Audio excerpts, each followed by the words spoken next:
All right, guys. Welcome to the DFW Blueprint. This is one of those where I'm back. Might have noticed I'm missing a partner. Totally fine. Wish her nothing but the best. But I will say that I appreciate everybody who's liking, viewing, sharing, subscribing. By all means, do what you need to do to pass the word, because we're here to have a good conversation about real estate, business, wealth, specifically getting into the nitty gritty of what happens when you go into contract. So now you've bought the house, you've done the 10 or 6 months of Zillow scrolling, found your agent, hopefully me, and now you're under contract. What's next? Well, going into contract, that's not the finish line. It's really the beginning of the most fragile part of the deal. You never want to count your chickens before, whatever that saying is. Sorry. You really want to make sure that you've got somebody that knows how to navigate any landmine that's out there. And I will tell you, last year and even the beginning of this year, I've had to navigate through some weird, awesome, crazy stories. I should really write a book about it. And we'll get into it, because you need to have somebody that knows how to navigate contract. First and foremost, we're viewing a home, having a good time. We're going through the motions. How I explain it to my clients when we are buying homes before we even submit a contract. You tell me, I want to submit an offer on this home. Great, we're pulling the trigger. Prior to that, and last week, that's when I was talking about it, make the decision. Make the decision to talk to the girl. Make the decision to talk to the guy. Make the decision to go to the gym. Make the decision to not drink alcohol. You're making a decision. Same thing here. It's a little bit more money, a little bit bigger. It's a big financial decision, but you make the decision. I submit the offer. Before I submit any offer for you, I'm doing what an appraiser will do, and we'll get into that in a couple steps. Checking the market. So I can list your home for $500,000. That doesn't mean that's what we're going to pay for it. Any agent can list anything they want. We're going to pay for it for what it's worth, and the way I check what has actually sold. So again, that's what the appraiser is going to do. I want to make sure that you're getting the best value, number one. And I don't think there's ever been any offer or any deal that I've had accepted for the last 18 months that did not meet appraisal. Because you got to have somebody that knows the market, knows how to value, and knows how to protect the offer. I want to get it accepted. I want you to get it accepted. I want you to move into the house as quickly as possible. But there's a couple things you got to do. You're not a first-time home buyer. You probably already know this information. At least you should. Know when I go in and I talk to clients, I like to let them know I want this to be an educational process. I do want you as a forever client. I want you to be educated. Not so you can do this on your own. Let me do that. You have a job, you have a family. Let me absorb all those things for you, all the emotions and all the stuff that goes behind it. But it should be educational. You should know. So first-time home buyers, or anybody that just doesn't know because they got hit with a shotgun full of information, your offer gets accepted. Next thing we do immediately is we get it inspected. We want to make sure that anything and everything that's wrong with the house or good with the house, we know about it. It's going to be our report.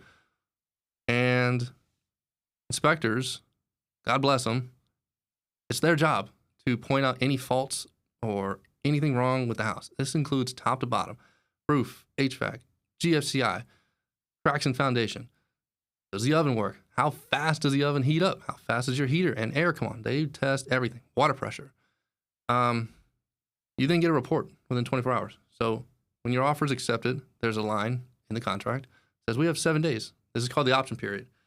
You're free and clear to pull out anytime you want within those 7 days. In that 7 days, you're doing your due diligence, getting the house inspected. I work with great inspectors. They can do infrared, check the walls. That's out-of-pocket money for you up front. $400 to $500. It varies, but working with a team around me, and make sure that these inspectors are very communicative. You're going to get that report, and it's going to be emotions again. Emotional roller coaster. Reports don't fail. Get that? There's no pass fail. They point out the different faults in the home.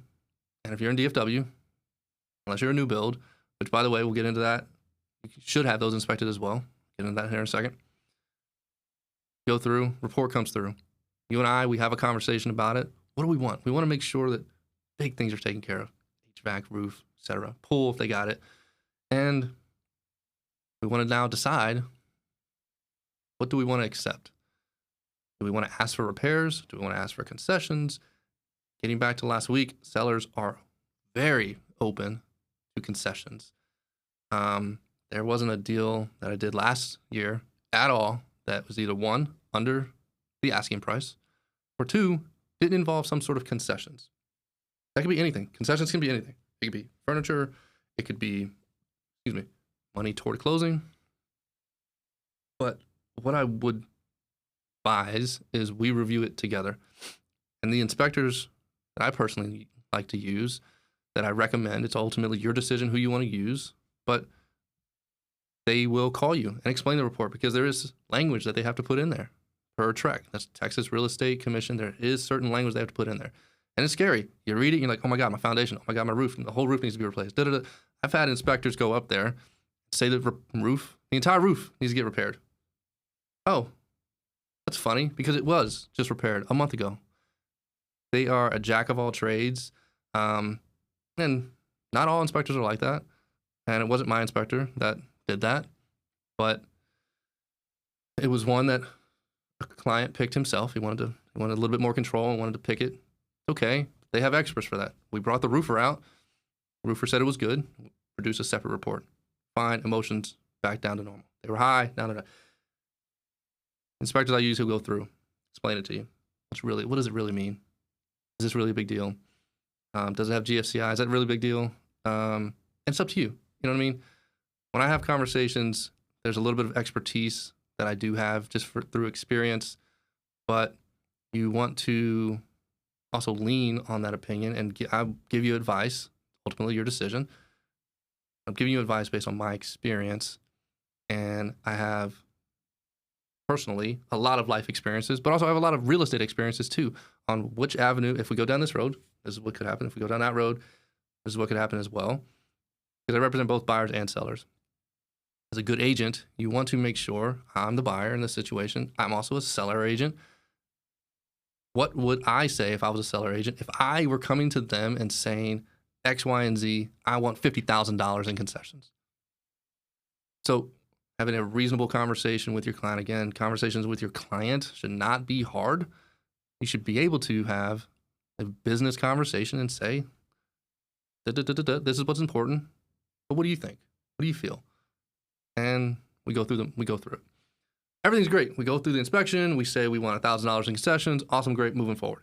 The next thing is the appraisal. This is ordered by the lender. Conversation earlier about the appraisal. I'm never worried about the appraisal because what I do in the beginning, I make sure it appraises because I do exactly what they do about a week later after we have an accepted offer. There's fear though. Will it appraise? I've got clients that said, what did it appraise for? Well, it appraised. That means that you're good. Good to go. We have some equity in the home or we got it right at value, whatever. There's a little bit of a appraisal gap fear too, because what happens? Let's say you purchase a home or you agree to purchase a home for $350,000. Value comes back at $330,000. Well, there's a $20,000 gap because there's no way in heck I would let you buy a home for $350,000 if the appraisal came back at $330,000. Now, that's where sellers would need to cover the gap. Or we go back to renegotiating. I'm going to use this term, the value of an agent. Not just about quote unquote negotiating, it's about communicating. You know, when you think we're in the sales business, we're in the people business.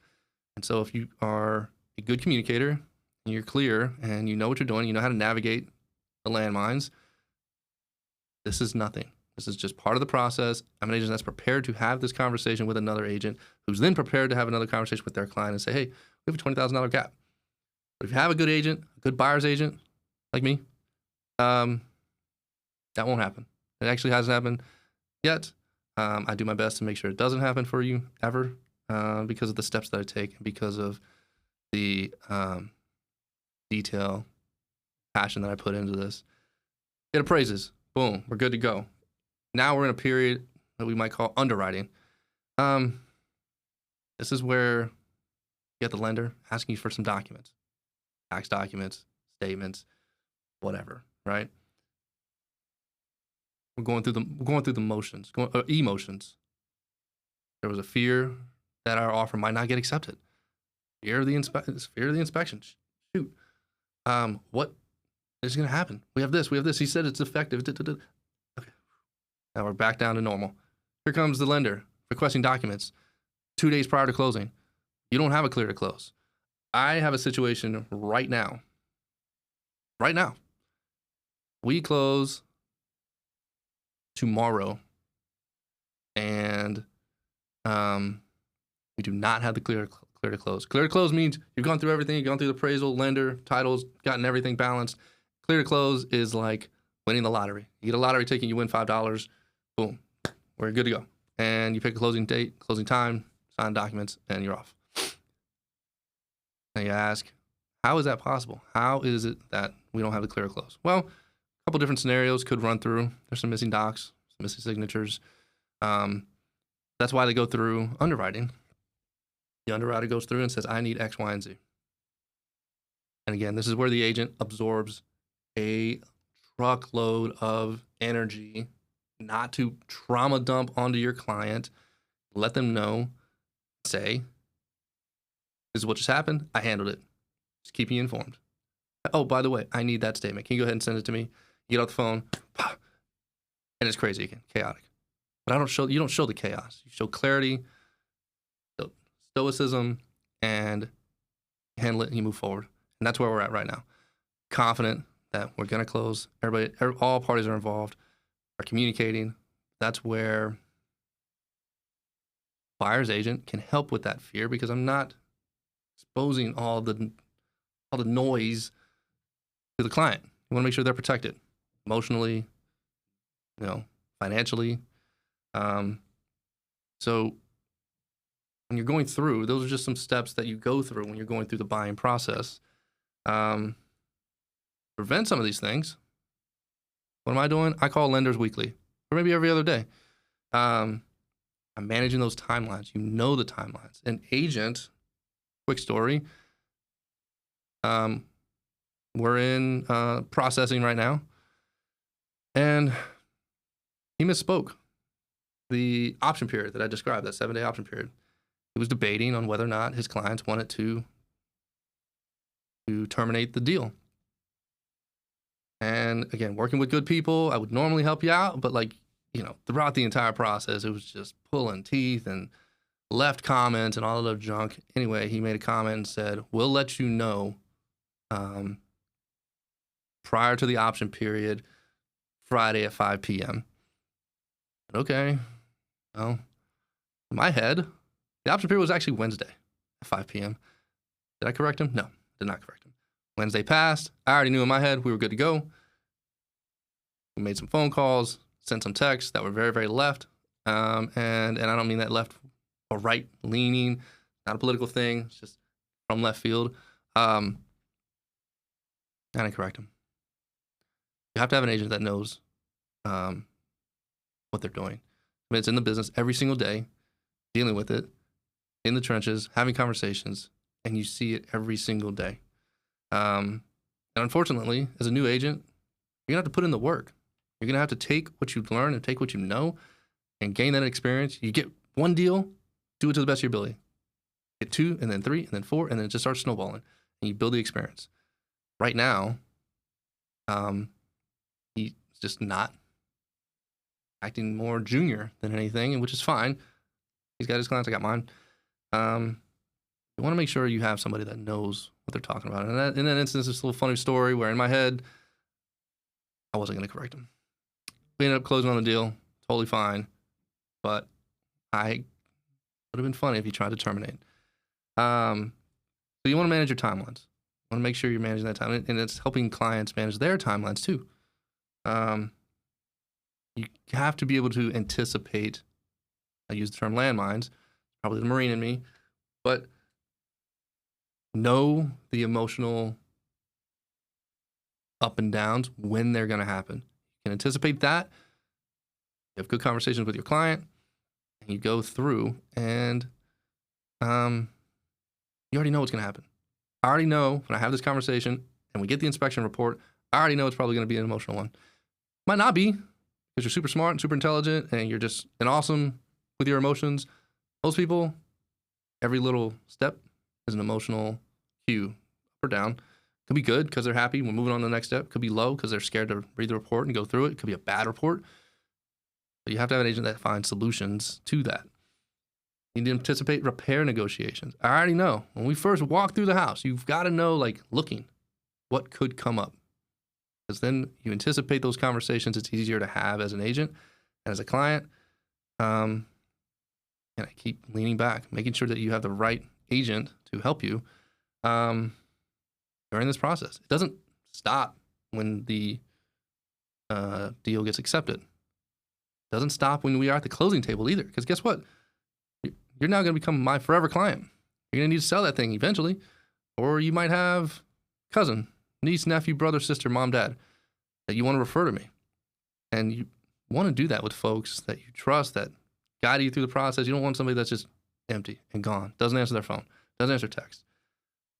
But I will say, if you're under contract right now and stressed as a client, that doesn't mean something's wrong. It just means you're in the middle of it. You're in the middle of the stress, and you shouldn't be. You should be giving guidance every step of the way. But the one thing you shouldn't be, stressed. The idea is to make this a stress-free, efficient process as possible. Let me do the stressing for you. It's my job. And so I would say, as far as going through the transaction after you've gotten it approved and after you've gone through the steps and everything like that,